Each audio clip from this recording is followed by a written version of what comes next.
Hello friend, स्वागत है आपका अपने यूट्यूब चैनल मिशन रोजगार एकेडमी में। फ्रेंड, आज के इस वीडियो में हम लोग बात करेंगे सोलर मॉड्यूल हेतु पीएलआई योजना क्या है, यह क्यों चर्चा में रहा है, इसकी हम विस्तृत बात करेंगे। हाल ही में केंद्रीय मंत्रिमंडल ने घरेलू सौर सेल मॉड्यूल के निर्माण को प्रोत्साहित करने के लिए 19,500 करोड़ रुपए के उत्पादन संबंध प्रोत्साहन अर्थात प्रोडक्शन लिंक्ड इनिशिएटिव अर्थात पीएलआई को मंजूरी दी है। यह 500 करोड़ रुपए की किस्त का अनुवर्ती है, जिसे नवंबर 2020 में मंजूरी दे दी गई थी, जिसका उद्देश्य चीन निर्मित पैनलों पर उद्योग की निर्भरता को कम करना है। पीएलआई योजना की दूसरी किस्त के साथ सरकार उम्मीद कर रही है कि देश में पूरी तरह से और आंशिक रूप से एकीकृत सौर पीवी मॉड्यूल की लगभग 65 गीगावाट प्रति वर्ष विनिर्माण क्षमता स्थापित की जाएगी। क्या है इसका महत्व, उसको देखते हैं। इससे लगभग 94,000 करोड़ रुपए का प्रत्यक्ष निवेश होगा। प्रत्यक्ष रूप से लगभग 1,95,000 और अप्रत्यक्ष रूप से लगभग 7,80,000 लोगों को रोजगार मिलेगा। इससे भारत को आयात में करीब 1.37 लाख करोड़ रुपए की बचत होगी। इन योजनाओं के साथ 70 से 80 गीगावाट क्षमता की उम्मीद है, जो भारत घरेलू आवश्यकताओं के साथ साथ निर्यात का भी ध्यान रखेगी। राज्य सरकार की औद्योगिक नीतियों के तहत राज्य प्रोत्साहन के साथ पीएलआई लाभ, सीमा शुल्क में रियायती, आस्थगित शुल्क योजनाओं से परियोजना के रिटर्न की आंतरिक दर अर्थात आईआरआर में सुधार करने और भारतीय निर्मित सौर पीवी मॉड्यूल को बाजार में प्रतिस्पर्धी बनाने में मदद मिलेगी। उत्पादन संबंध प्रोत्साहन योजना अर्थात पीएलआई स्कीम उच्च आयात प्रतिस्थापन और रोजगार सृजन के साथ घरेलू विनिर्माण क्षमता को बढ़ाने के लिए पीएलआई योजना की कल्पना की गई थी। सरकार ने विभिन्न क्षेत्रों हेतु पीएलआई योजना के तहत 1.97 लाख करोड़ रुपए का प्रावधान किया तथा वित्तीय वर्ष 2022-23 के बजट में सौर पीवी मॉड्यूल के लिए पीएलआई हेतु 19,500 करोड़ रुपए का अतिरिक्त आवंटन किया गया। मार्च 2020 में शुरू की गई इस योजना ने शुरू में 3 उद्योगों को लक्षित किया था: मोबाइल और संबद्ध घटक निर्माण, विद्युत घटक निर्माण और चिकित्सा उपकरण। योजना के तहत प्रोत्साहन संवर्धित बिक्री के आधार पर गणना की गई प्रोत्साहन राशि इलेक्ट्रॉनिक्स और प्रौद्योगिकी उत्पादों के लिए न्यूनतम 1% से लेकर औषधियों के संबंध में अधिकतम 20% तक है।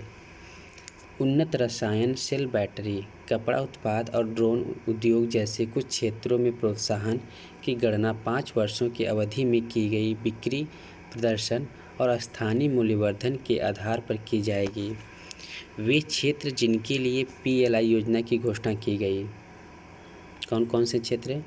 अब तक सरकार ने ऑटोमोबाइल एवं ऑटो घटकों, इलेक्ट्रॉनिक्स एवं आईटी, हार्डवेयर, दूरसंचार, फार्मास्यूटिकल्स और सौर मॉड्यूल, धातु एवं खनन, कपड़ा एवं परिधान, ड्रोन व उन्नत रसायन, सेल बैटरी सहित 14 क्षेत्रों के लिए पीएलआई योजना की घोषणा की गई। तो अब तक 14 क्षेत्रों में पीएलआई योजना की घोषणा की गई है। उद्देश्य क्या है इसके? सरकार ने चीन एवं अन्य देशों पर भारत की निर्भरता को कम करने के लिए इस योजना की शुरुआत की है। यह श्रम प्रधान क्षेत्रों का समर्थन करती है और भारत में रोजगार अनुपात को बढ़ाने का लक्ष्य रखती है। यह योजना आयात बिलों को कम करने एवं घरेलू उत्पादन को बढ़ावा देने के लिए भी काम करती है। पीएलआई योजना विदेशी कंपनियों को भारत में अपनी इकाइयाँ स्थापित करने के लिए आमंत्रित करती है और घरेलू उद्यमों को अपनी उत्पादन इकाइयों का विस्तार करने हेतु प्रोत्साहित करती है। कुछ चुनौतियों को देखते हैं। पीएलआई योजना के सामने चुनौतियाँ। मानकों का कोई सामान्य सेट नहीं। पीएलआई योजना के तहत प्रोत्साहन प्राप्त करने या ऐसी संभावना वाली कंपनियों द्वारा मूल्यवर्धन को समझने के लिए कोई सामान्य मानदंड नहीं थे। वर्तमान में विभिन्न मंत्रालय अपनी संबंधित पीएलआई योजना के मूल्यवर्धन की निगरानी करते हैं और दो अलग अलग योजनाओं की तुलना करने का कोई स्थापित तरीका नहीं है। इसके अलावा विभिन्न वितरण योग्य जैसे कि नौकरियों की संख्या में निर्यात में वृद्धि और गुणवत्ता में सुधार किया है तथा इन सभी को मापने के लिए कोई विकेंद्रीकृत डेटाबेस उपलब्ध नहीं है। कंपनियों के लिए प्रोत्साहन लक्ष्य में वृद्धि।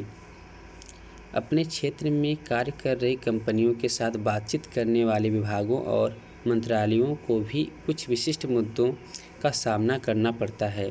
उदाहरण, कई बार कंपनियों के लिए प्रोत्साहन हेतु अर्हता प्राप्त करने का लक्ष्य बहुत अधिक होता है।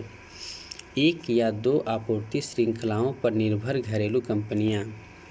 पिछले वित्त वर्ष तक केवल 3 से 4 कंपनियां ही स्वीकृत 14 कंपनियों से पीएलआई योजना के लिए अर्हता प्राप्त करने के लिए संवर्धित बिक्री लक्ष्य इंक्रीमेंटल सेल्स टारगेट्स हासिल करने में कामयाब रही थी। वैश्विक कंपनियों के विपरीत अधिकांश घरेलू कंपनियां एक या दो आपूर्ति श्रृंखलाओं पर निर्भर थीं जो कि गंभीर रूप से बाधित हो गई हैं और बिना किसी गलती ये कंपनियां प्रोत्साहन हेतु योग्य नहीं होंगी। आगे की राह क्या होनी चाहिए? यदि मांग स्थिर है तो कम निवेश होता है क्योंकि इसमें पूंजी की लागत के साथ साथ इन्वेंट्री रखने की लागत भी शामिल होती है। इसलिए मांग के संदर्भ में चुनौतियों का समाधान करने के लिए निवेश को विनिर्माण से संबंधित पीएलआई से अधिक रखने की आवश्यकता होती है। केवल विनिर्माण ही नहीं बल्कि प्रोत्साहन प्रदान करते समय सभी क्षेत्रों को ध्यान में रखने की आवश्यकता है। तो ये रहे करंट अफेयर के कुछ इम्पोर्टेंट तथ्य। आशा करता हूँ फ्रेंड्स मेरे द्वारा लाई गई सभी वीडियो आपके एग्ज़ाम के लिए काफ़ी हेल्पफुल होगा। तो मिलते हैं अगले वीडियो में कुछ और भी इम्पोर्टेंट तथ्य के साथ। तब तक के लिए bye bye, thank you and have a nice day.